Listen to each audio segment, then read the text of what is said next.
Zygmunt Bauman, sociólogo polonês que mora hoje na Inglaterra, com quase 90 anos, homem de uma lucidez extraordinária. Acabei de entrevistá-lo. Zygmunt Bauman escreveu em dezenas de livros o conceito mundo líquido. Este conceito foi utilizado largamente na sua bibliografia para falar de um mundo sem forma, de um mundo de transição, de um mundo passageiro, um mundo onde não existem certezas muito definidas, um mundo onde bem e mal e valores ou outras questões são muito mais plásticas do que eram no passado. Recomendo a vocês, desde a sua obra seminal, Mal-Estar da Pós-Modernidade, até os mais recentes, quase todos com a palavra líquido no título. Primeiro passo deste mundo líquido é a existência de globalização, que eu digo aos meus alunos jovens que não acreditam nisso, que quando eu era criança não havia mamão papaya. Quer dizer, havia, mas havia no Havaí, e não no interior do Rio Grande do Sul, onde eu nasci. Não havia kiwi, não havia canicama. As opções eram muito menores. Tudo era mais limitado, em função de um muito menor contato, uma muito maior limitação, tanto de mercado quanto de ideias. A marca deste mundo líquido é o individualismo quase autista que as pessoas têm. As pessoas se encontram falando ao celular, as pessoas não se ouvem mais, as pessoas não escutam mais a ninguém, porque interessa apenas o individualismo. Eu sugiro, quando os senhores retornarem a casa hoje, que façam um teste do individualismo contemporâneo e, ao chegarem a casa, digam às pessoas que lá estão a frase, eu estou cansado. E 100% dos senhores, com toda certeza, terão como resposta, eu também. Ou seja, ninguém nos ouve, ninguém está interessado e ninguém pergunta, mas por que o congresso foi exaustivo? Não, eu também será a resposta. E aí eu vou dizer, mas eu acordei às 6, aí eu acordei às 5. Aí eu tenho dor de cabeça, eu tenho um tumor. É uma concorrência permanente, né? Façam qualquer teste que vocês vão obter sempre o mesmo resultado. Digam a qualquer desconhecido fora dessa plateia uma informação que é boa para começar a conversa, porque não leva a nada, mas também não prejudica, que é a astrologia. Digam, eu sou de aquário, como eu sou. E a pessoa vai responder, eu sou de virgem. Meu ascendente também é aquário, o meu é câncer. Veja, ninguém escuta mais ninguém. Se eu disser a qualquer uma das pessoas, particularmente as mulheres, a informação, o meu filho mais velho tem 17, eu vou ouvir o quê? O meu tem 15, o meu tem 16, o meu tem 12, eu não tenho filho, mas morra, eu não perguntei isso, né? Mas ninguém escuta ninguém. Esse é o individualismo com programa, e o fato de que, em função deste mundo líquido não ser um mundo trágico, mas um mundo individual e de busca de felicidade, o Facebook, por exemplo, e outros, são registros de felicidade total. Todas as pessoas são absolutamente felizes. Todas comunicam sua felicidade intensa, total, absoluta, em fotos maravilhosas. Todas as famílias são invejáveis. E ninguém posta a frase brochei, por exemplo. Ninguém posta. Todo mundo absolutamente põe a felicidade como paradigma. Este aumento de velocidade pode estar datado de vários fenômenos. Certamente a Revolução Industrial também. Mas eu vou datá-lo do século XV, quando o saber saiu do monopólio dos mosteiros católicos e começou a se difundir de forma cada vez mais rápida a imprensa que o Ocidente dominou com tipos móveis. Quase 600 anos depois da China, dominamos a partir do século XV, com Gutenberg na Alemanha. Coisas do passado, muito recente. Eu tenho 51 anos e isto já pertence ao meu passado. Imagina alguém que tem 18. Escrever cartas, postar uma carta, lamber um selo. Essa plateia tem gente que lambeu muito no passado. E há pessoas que nunca lamberam um selo. Mas, os mais jovens anotem algumas palavras que o tio vai falar. Isso é uma máquina de escrever. Os mais jovens entendam a definição como uma impressora wireless, que é a melhor forma de definir uma máquina de escrever. Esta plateia pode ser dividida entre pessoas que, como eu, têm na cabeça o mantra ASDFG, C cedilha LKJH. Quem tem diploma de datilografia... Não levante, gente. Não levantem a mão. Não se denunciem. Não se denunciem, gente. Sempre respondam a essas questões com uma reação bovina. Nunca se denuncie. Vocês sabem que máquina de escrever não dá tendinite, né? Porque faz isso. Os jovens não sabem o que eu estou fazendo. Eu estou... Mas tudo bem. A máquina de escrever, o mimeógrafo... Eu sou professor há 32 anos e metade deste tempo eu rodei provas a álcool pela manhã. O que explicava tantos colegas alcoólatras nas décadas anteriores. Eu estou introduzindo um tema muito importante. Eu tenho muitas habilidades, como datilografar, como rodar provas no mimeógrafo, que são absolutamente inúteis.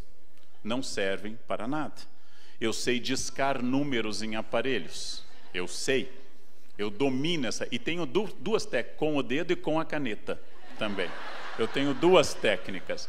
Eu sei fazer lâminas de retroprojetor. Aliás, eu fiz muitas, milhares, num retroprojetor. Eu sei procurar numa enciclopédia. Eu sei ordem alfabética. Eu sei copiar um artigo da Barça. Este mundo que me formou é um mundo absolutamente obsoleto. E esta é a novidade. A novidade do mundo líquido é que uma geração não se comunica mais tecnicamente com a outra. Eu vou trocar o celular e o vendedor me diz no shopping: este novo celular filma e fotografa ao mesmo tempo. E eu digo a ele: cite uma ocasião em que eu vá usar esse recurso. Filmar e fotografar ao mesmo tempo. E ele não sabe me explicar, mas o fato de ser uma novidade deve tornar desejável o objeto, porque o vendedor é o vendedor de um mundo líquido. Dissolvemos as fronteiras, nós relativizamos valores e trabalhamos com incerteza. Minha avó, imigrante alemã do Rio Grande do Sul, tinha certezas absolutas de tudo. O que era uma boa carreira, Petrobras e Banco do Brasil. Ela tinha certeza o que era um bom casamento. Minha avó tinha certeza. E eu conto um exemplo muito importante para mim, porque mostra esse choque geracional. Quando eu voltei de um estudo no México, disse a minha avó, já bem idosa: avó, no México eles comem abacate com sal e pimenta. E minha avó disse: isso dá diarreia. E eu comentei com ela: avó, o Brasil é o único país do planeta Terra que come abacate com açúcar. Todos os outros comem com sal. Minha avó parou e pensou: então o mundo não sabe que dá diarreia, meu neto. Não importa o que eu dissesse a ela, ela era correta. Ela era correta. Minha avó tinha certezas. Minha avó, minha mãe e meu pai acreditavam que a educação era feita com princípios, inclusive com violência física. Apanhei como cachorro de rua, porque eles achavam que criança era chantilly, batendo cresce. Quanto mais bater, mais cresce. Não existia trauma naquela época. O trauma infantil foi inventado depois, em algum congresso pedagógico. A gente apanhava sem problema e na hora, não tinha trauma, né? Bem, essas transformações foram tão dinâmicas que nós perdemos as referências. Essa perda de referências leva muita gente, especialmente da minha idade, 50 anos para cima, a confundir o fim de um mundo, que é o mundo que me formou, com o fim do mundo. E essas duas preposições fazem toda a diferença. Quanto mais velho eu for, mais eu vou usar o sentimento de fim do mundo. Porque quando eu nasci, não havia máquina elétrica. Quando surgiu a Praxis 20, foi uma maravilha. Quando surgiu uma IBM com esferas, quando eu passei a colocar Errorex na máquina, quantas habilidades, gente. Eu sou um homem de outro mundo. Agora eu fui aos Estados Unidos para um projeto com escolas e descobri que as crianças da Nova Inglaterra são alfabetizadas em tablet e não dominam mais a caneta. E eu disse à professora, que era admirável essa ruptura, e uma colega minha disse: mas como é que elas vão fazer quando não tiverem tablet? E a professora, muito inteligente no ensino fundamental americano, disse: como a senhora quando não tem caneta, não escreve. Sem instrumento de escrita ninguém escreve.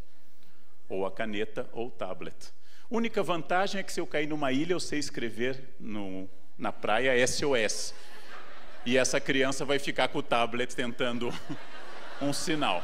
Mas a hipótese de a gente cair junto numa ilha é pequena. É pequena. A dependência tecnológica É total. Como eu digo aos meus alunos, a minha geração, eu me formei nos anos finais do governo Figueiredo, a minha geração queria derrubar o sistema. E eles, se cai o sistema, eles não podem fazer mais nada, né? Sem sistema, eles não sabem o que fazer. Em todos os lugares. Não tem internet, não tem trabalho. Não tem trabalho. Eu dou conselhos antigos, vai organizar gavetas. Vai organizar gavetas, não é? Bem, a comunicação deve ser no mundo líquido muito rápido. Os jovens sabem, agora os mais velhos não vão entender. Isso é uma frase. Não, a gente também falou. Isso é uma frase. Imaginem Machado de Assis, nosso gênio, morto em 1908, lendo essa frase. Ele leria assim, não é língua portuguesa, mas o autor é um gaúcho, RS. Achim também, não tem. A linguagem está se tornando semita, ou seja, sem vogais, como o hebraico e o árabe. Estamos eliminando as vogais. Como vossa mercê no 19 se tornou você se tornou VC, em breve será apenas. Quanto mais dinâmica é a base tecnológica, mais a dinâmica é também a linguagem. Meu professor na França, Baudrillard, já falecido, disse essa frase que eu nunca esqueci numa aula: a revolução contemporânea é a incerteza. A do 18 foi a francesa, a do 20 é a incerteza. Nós não temos mais certeza de praticamente nada. As explicações passam muito rapidamente. Café, hoje, não apenas é recomendado, como café talvez ajude a curar Alzheimer. Um pouco de café diário ajuda a evitar Alzheimer. Eu dou uma outra receita em todos os lugares, gente. O que cura Alzheimer é pururuca. Se vocês comerem todos os dias, não chegarão à idade de desenvolver Alzheimer. O que provoca Alzheimer é vida saudável. Comam torresmo diariamente, manhã, tarde e noite. Lá pelos 30 terão um ataque fulminante, sem nenhuma doença degenerativa. Morrerão no apogeu da banha e da idade, né? Isso. Um pouquinho de chocolate amargo por dia ajuda a eliminar aquelas pequenas Lucianas Genros, aqueles radicais livres dentro de cada um de vocês, né?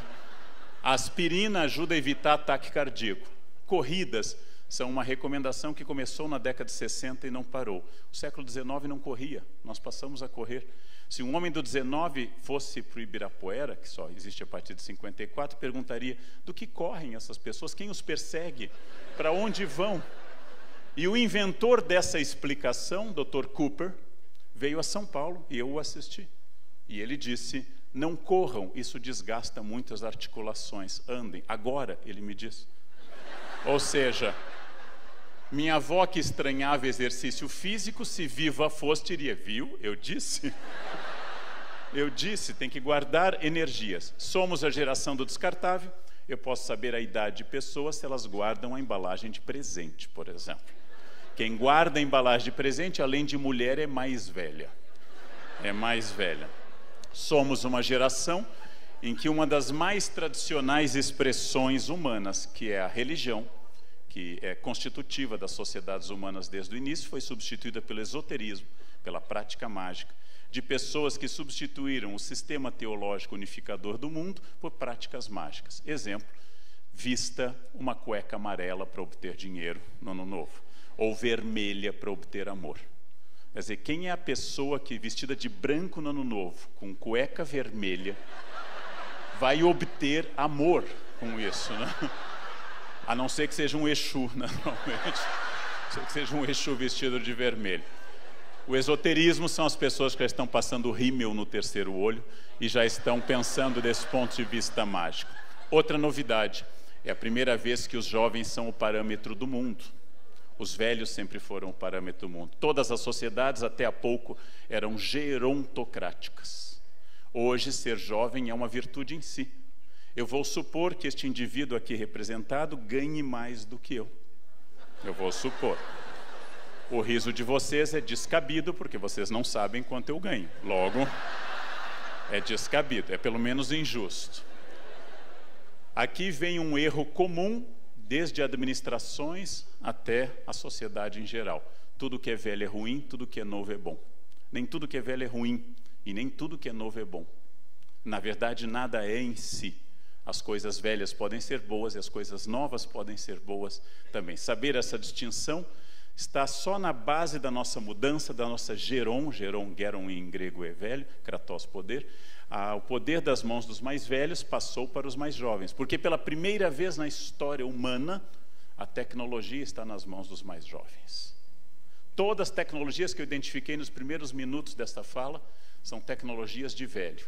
O fato de que eu compro um celular novo e quebro a cabeça semanas até poder usá-lo, e meu sobrinho de 12 anos olha, e através de um campo de aura magnética, ele já sabe tudo, é sinal de que há um gap geracional, visível naquele segundo de dúvida que os mais velhos têm antes de entrar numa escada rolante. É um sinal de idade.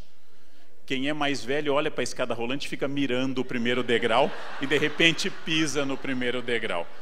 É sinal de que essa pessoa nasceu sem escada rolante e aprendeu depois com sotaque. A pessoa da esquerda é nosso segundo imperador, Pedro II, no ano da sua morte, 1891, ele morreu em Paris a 5 de fevereiro, com 67 anos. A pessoa da direita é o nosso músico genial, ex-ministro, Gilberto Gil, com 71. Ou seja, Gilberto Gil hoje tem 4 anos a mais que Pedro II. O que é isso? Além do sangue bom baiano contra o sangue podre Habsburgo de Dom Pedro II. Isto é também uma transformação, a vida está mais longa. Minha avó aos 45 era uma matrona. E ela, quando casou, começou a engordar, porque a fila parava, e hoje não para, né? A fila anda, a concorrência continua até as bodas de ouro. A concorrência continua. Bem, um novo sentimento de intimidade desse mundo líquido. Viver não é mais viver, é compartilhar o que eu vivi, transmitir é sentir, registrar é o objetivo. Não é mais viver, é transmitir o que eu vivi. Há 3 anos, isso para mim é muito impressionante, eu gostaria de escrever sobre isso um dia, por pressão social eu abri um Facebook, pressão social. Como eu ando pelo Brasil, em poucos dias aquele Face tinha 3.000 pessoas, que passaram a me comunicar coisas essenciais como acordei, comi. Eu fico feliz que as pessoas acordem todos os dias. Não fazê-lo é sinal de morte, mas não precisa me comunicar. Depois de alguns dias olhando aquele tsunami de bobagens, eu tentei deletar, não consegui, descobrir que o Face é como herpes, sempre volta, você tenta, ele volta. Aí pedi ao meu secretário, que é jovem, que fizesse isso, ele eliminou o Face. Dia seguinte, aula na Unicamp, terça-feira, um aluno de 18 anos, desse mundo líquido, me procura assustado às 8 da manhã. Professor, o senhor deletou o seu Face? Eu disse, deletei. O senhor perdeu todos os seus amigos. Logo, eu aos 51 não tenho o mesmo conceito de amigo que ele aos 18. É óbvio. Eu aos 51 tenho 3 amigos, gente. Eu tenho 3 amigos. Porque amigo é caro, casa, reproduz, tem que dar presente. Eu não tenho renda para ter mais amigos. É caro ter amigos. É muito caro. E quando se reproduz sem parar, e depois o filho fica grande, começa a ter filhos também. As pessoas registram mais do que vivem, fotografam mais do que... Mas as pessoas realmente têm uma mudança a esse respeito. Essa é uma imagem do romântico Caspar Friedrich, um romântico alemão do 19, que ele registra um homem olhando a neblina, o fog, na Alemanha. Essa imagem é do século XIX, porque ele está simplesmente vivendo a experiência e não mandando um WhatsApp dizendo, estou aqui, riso, kkkk, que seria hoje, né? Cheguei, kkkk. Isso seria hoje a mensagem dele. Isto é uma outra cabeça, isso é uma outra época, ou para usar uma palavra apenas difícil, isto é uma outra estrutura epistemológica, uma outra maneira de atingir o conhecimento. Ele não é melhor do que o atual, é apenas diferente. Nós aceleramos o choque cultural sem mudar a frase básica do filósofo inglês do século XVI, conhecimento é poder. Francis Bacon, o popular Chico Toicinho, dizia no século XVI, conhecimento é poder. Isto não mudou no século XIX ou no XX, isso não mudou no Brasil de 2014 ou no Brasil de 1500. Conhecimento é poder. Isso continua sendo.